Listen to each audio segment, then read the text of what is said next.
আজকে রবিবারের শাকসবজির বাজারটা একবার দেখে নিন।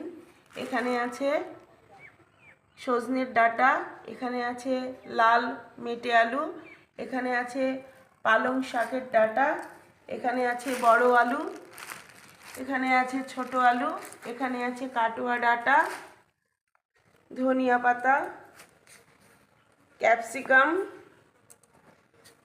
লঙ্কা, কাঁচা লঙ্কা দিয়ে পাকা লঙ্কা দিয়ে, এখানে আছে আদা, আমলকি, করলা, টমেটো, পেঁয়াজ, রসুন, মটরশুঁটি, বেগুন, এই যে বড় বড় বেগুন, এখানে আছে দেশি ফুলকপি দুটো, আর এখানে আছে বাঁধাকপি। আজকের রবিবারের বাজার।